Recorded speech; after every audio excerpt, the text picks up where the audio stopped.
Τα τελευταία χρόνια και στην Ελλάδα έχει αναπτυχθεί και καθιερωθεί ο θεσμός του mentoring. Όλο και περισσότερες επιχειρήσεις χρησιμοποιούν προσωπικούς και επαγγελματικούς μέντορες για την επίτευξη των στόχων τους, για να βελτιώσουν την εικόνα στις επιχειρήσεις τους και ασφαλώς να μπορέσουν να αναπτυχθούν περαιτέρω. Το ερώτημα όμως που τίθεται εδώ πέρα είναι γιατί αυτές οι εταιρείες δεν ξεκολλούν και δεν γίνονται κάτι μεγαλύτερο. Ασφαλώς οι λόγοι είναι πάρα πολλοί. Εμείς όμως σε αυτό το βίντεο θα εστιάσουμε στο κομμάτι των μεντόρων.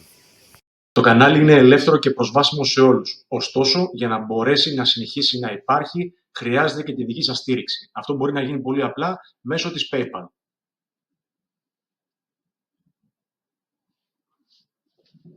Οι ελληνικές λοιπόν επιχειρήσεις, οι ελληνικές εταιρείες χρησιμοποιούν πάρα πολύ ικανούς μέντορες για να τις βοηθήσουν να αναπτυχθούν περαιτέρω. Και ασφαλώς οι ελληνικές επιχειρήσεις έχουν πάρα πολλά ικανά και άξια στελέχη τα οποία μπορούν να απογειώσουν αυτές τις εταιρείες.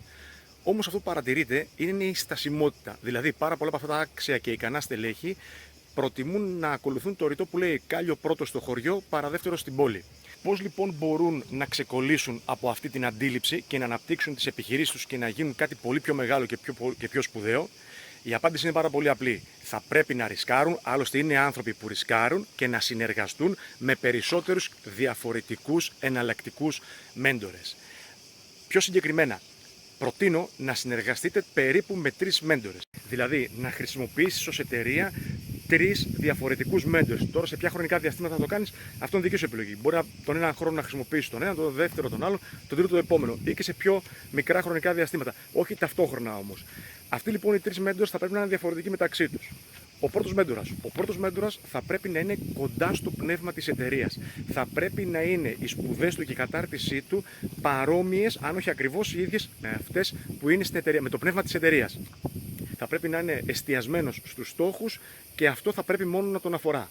Ο δεύτερος μέντορας θα πρέπει να διδάσκει την υποταγή των παρορμήσεων στη λογική. Θα πρέπει και αυτός να είναι κοντά στο πνεύμα της εταιρείας, αλλά θα πρέπει λίγο η κατάρτισή του να διαφοροποιείται και να έχει μεταπτυχιακές ή διδακτορικές σπουδές σε πιο ανθρωποκεντρικές σπουδές. Και ο μέντορας νούμερο 3. Ο μέντορας νούμερο 3 θα πρέπει να είναι, αν όχι εξ ολοκλήρου, σε διαφορετικό πνεύμα από το πνεύμα της εταιρείας, να έχει διαφορετικές σπουδές από το πνεύμα της εταιρείας, θα πρέπει να είναι αρκετά μακριά, ούτως ώστε να μπορέσει να βοηθήσει τους ωφελούμενους να απογειώσουν τις σκέψεις τους και να πετύχουν τους στόχους τους.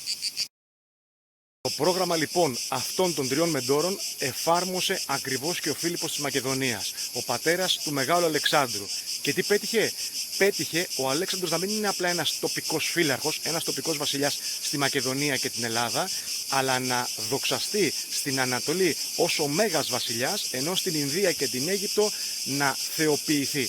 Αν σας άρεσε το βίντεο, αν το βρήκατε χρήσιμο, κάντε ένα like και κοινοποιήστε το. Τα λέμε την επόμενη φορά με νέο βίντεο που βελτιώνει την προσωπική και επαγγελματική σας ζωή.